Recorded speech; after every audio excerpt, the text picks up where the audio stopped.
Hey everyone, we have done till question number 5 of this exercise. All the links are in description box. Kindly watch those videos before this video for better understanding. Starting से सारी videos देखते हुए जाओगे तो कोई भी question में problem नहीं आएगी, सारे क्वेश्चंस होते जाएंगे. ठीक है, कंसेप्ट सीखते जाओगे. क्वेश्चन नंबर 6 से देखते हैं इस वीडियो में. Prove by vector method that the triangle whose vertices दे रखे हैं ट्राइंगल के. तो मैं एक ट्राइंगल बना देती हूँ, नाम भी दे देती हूँ उसको.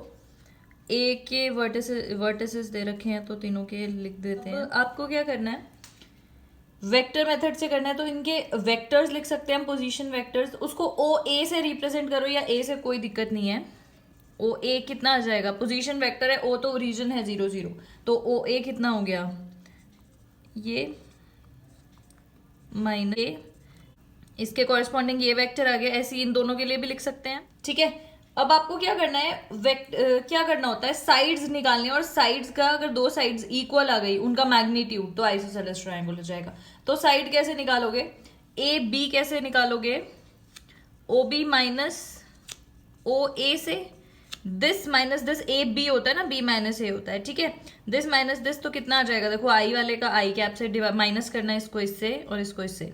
4 माइनस 2 2 प्लस 5 माइनस 4 1 प्लस के, यानी कि 1 माइनस माइनस 1, तो कितना आ गया 2. ये आ गया आपका ए बी. इसकी हम मैग्नीट्यूड निकालें तो निकाल सकते हैं. मैग्नीट्यूड क्या होता है, अंडर रूट ऑफ इसका स्क्वायर प्लस इसका स्क्वायर प्लस ये. 2 2 ज़ा 4, 4 प्लस 4 8 प्लस 1 9, यानी कि 3. ए बी जो आई है वो कितनी आ गई, 3. सिमिलरली ए सी निकालते हैं. चलो ए सी भी निकाल देते हैं. ए सी मतलब सी माइनस ए वाला. 3 minus 2 1, 6 minus 4 2, minus 3 minus minus plus हो जाएगा, माइनस 3 प्लस 1 माइनस 2. तो इसका मैग्नीट्यूड भी हम निकाल सकते हैं. ये मैं इसलिए जल्दी जल्दी कर रही हूँ क्योंकि ये सब हम सीख चुके हैं. पुरानी वीडियोस देखना, उनमें ये सब मैंने आपको बहुत अच्छे से समझाया है. ठीक है, डायरेक्ट कर रहे हैं इसलिए हम. ए सी कितना हो जाएगा, इसका मैग्नीट्यूड 1 का स्क्वायर प्लस ये वाला 2 का स्क्वायर प्लस माइनस 2 का स्क्वायर. तो ये भी कितना आ जाएगा आपका 9 विच इज 3. तो देखो, दो अगर साइड्स आ चुके हैं 3, तो तीसरे को निकालने की जरूरत नहीं है. चाहो तो तीसरे भी निकाल के दिखा देना, लेकिन क्योंकि A B is equal to A C आ गया है, is equal to 3, magnitude same, thus we can say this is an isosceles triangle, क्योंकि isosceles triangle में दो साइड्स इक्वल होती है. ठीक है, नेक्स्ट क्वेश्चन देखते हैं. Position vectors of 2 points A and B दे रखा है आपको. Find the direction cosines of A B. तो देखो, डायरेक्शन कोसाइंस क्या होते हैं वो मैं आपको बता देती हूँ. ये आपको डायरेक्ट याद रखना है. Direction cosine given by this I है आपका, ये होता है ये ए अपॉन ये क्या है नीचे मैग्नीट्यूड. तो इसको अगर डिवाइड कर दें इसके मैग्नीट्यूड से, और b को डिवाइड कर दें उसके मैग्नीट्यूड से, और ये जो k कैप का कोफिशिएंट है c, उसको उसके मैग्नीट्यूड से डिवाइड कर दें, तो हमारे पास क्या आ जाते हैं, ये तीनों डायरेक्शन कोसाइंस. तो इसके लिए अभी हमें क्या करना पड़ेगा, a और b दिया है, ए बी निकालते हैं.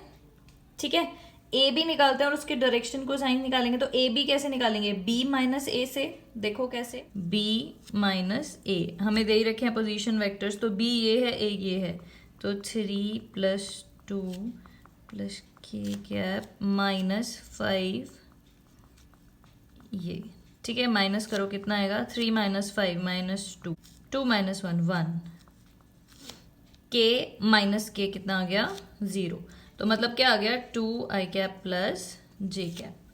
डायरेक्शन कोसाइन कैसे लिखोगे, 2 माइनस 2 डिवाइडेड बाय इसका मैग्नीट्यूड, यानी कि under root a square plus b square plus c square, और 1 अपॉन ये, और नेक्स्ट वाला क्या हो जाएगा 0. डायरेक्शन कोसाइन ऑफ दिस, तो कैसे निकालोगे उसको, -2 upon a square plus b square plus c square. A square क्या है, -2 का स्क्वायर प्लस 1 का स्क्वायर प्लस 0, तो 0 का स्क्वायर भी 0, और 1 अपॉन इसका कोफिशिएंट 1 है ना, -2 का स्क्वायर प्लस 1 का स्क्वायर प्लस 0, और थर्ड वाला के कैप का तो 0 ही है. ठीक है, तो ये कितना आ जाएगा, -2, इसका क्या हो गया, 2 2 ज़ा 4 प्लस 1 5 5, और 0। ये क्या आ गए डायरेक्शन कोसाइंस। ठीक है, अब और क्या बोलना है, show that A B is parallel to X Y since coefficient of k cap is 0, A B along Z axis is 0 only when A B parallel to X Y plane. सिर्फ तभी हो सकता है के कैप 0 जब ये इसके parallel हो, तो वो अपने आप प्रूव हो गया। इस तरीके से आप लिखोगे। ठीक है, नेक्स्ट क्वेश्चन देखते हैं, क्वेश्चन नंबर 8। गिवन दैट ए की वैल्यू दे रखी है ये है और बी ये पूरा है, find the value of x and y. बहुत इजी है, एक्स वाई की वैल्यू निकालनी है अगर ये है तो, यानी कि 3, और मैं क्या करती हूँ, ए वैक्टर जो दे रखा है उसकी वैल्यू यहाँ लिख देती हूँ 3, a vector is equal to 2, b vector की वैल्यू लिख देते हैं जल्दी से। ठीक है, तो ये अंदर मल्टीप्लाई हो जाएगा 3, तो 3 अंदर मल्टीप्लाई होगा, तो ऐसे करना है आपको हर एक के साथ, आई कैप प्लस ये 3 इसके साथ, 3 2 6, 3y प्लस 3 कैप। इसके बाद आप क्या करोगे, वाई आई कैप को कंपेयर करोगे उसके कोफिशिएंट्स और जे कैप वाले को। ठीक है, 4x प्लस 4 आई कैप ये वाला plus 4x minus 2 3 6y minus 2 जे कैप। कंपेयर कर देते हैं इसको कंपेयर करोगे आई कैप वाला, और भी लिख भी देना comparing coefficients of i cap. ठीक है, 12y is equal to 2y minus 4x plus 4, ये आई कैप वाला हो गया। जे कैप वाले को कर देते हैं, इसको सॉल्व करोगे और बस आपका क्या आ जाएगा, आंसर। ठीक है, सॉल्व कर देते हैं, इसको इधर लेके आओगे तो 7x, 12y minus 2y 10y is equal to 4, इसको करते हैं ये इधर आएगा तो 2x 3y 9y, इसको भी इधर ही ले लेते हैं 5। अब इसको कैसे सॉल्व करोगे, देखो कोफिशिएंट्स तो इक्वल है नहीं, एलिमिनेट से तो नहीं होगा, सब्सटीट्यूशन x की वैल्यू यहाँ से कैसे भी कर लेना, x की वैल्यू चलो यहाँ से निकाल देते हैं। ठीक है, यहाँ डाल देते हैं तो देखो क्या आएगा, minus 9y minus 5/2 plus 10y is equal to 4। इसको सॉल्व करते हैं तो ये कितना आ जाएगा, अंदर मल्टीप्लाई कर देती हूँ, minus 63y minus 35/2 plus 10y is equal to 4।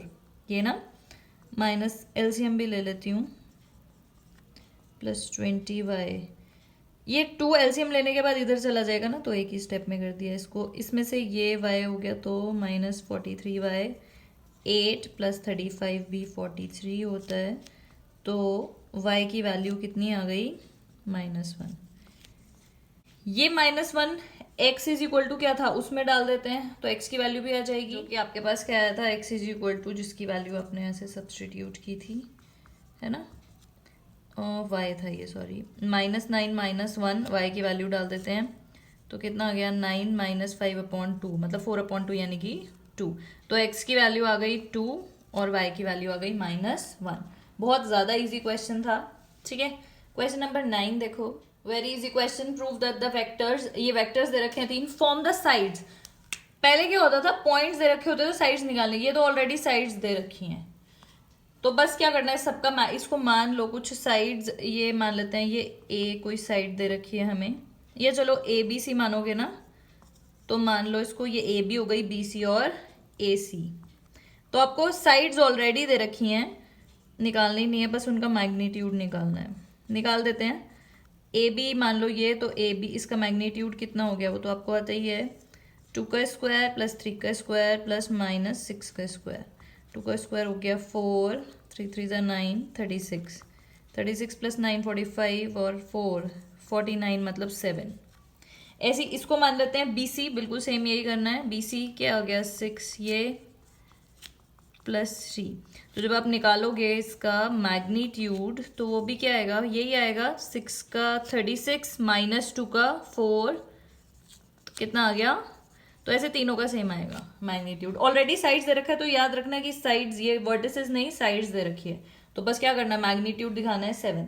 Similarly इसका भी निकालोगे, ये क्या हो जाएगा, ए बी बी सी, इसको ए सी बोल देना, इसका मैग्नीट्यूड निकालोगे वो भी 7। Since the magnitudes are same, thus we can say these form the sides of equilateral triangle. ठीक है, 10th क्वेश्चन देखते हैं, प्रूव दैट द पॉइंट्स, अब इसमें याद रखना साइड्स नहीं पॉइंट्स दे रखे हैं, prove that the points are the vertices of right angle triangle. तो राइट एंगल ट्राइंगल के लिए आपको याद आ जाना चाहिए, पाइथागोरस थ्योरम प्रूव करनी है, तो ठीक है मान लेते हैं ये ए बी सी कुछ भी मान लेते हैं पॉइंट ABC। अभी हमें पता नहीं है कि कौन सी हाइपोटेन्यूस है, तो कोई बात नहीं, इनको पॉइंट्स को मान लेते हैं ABC।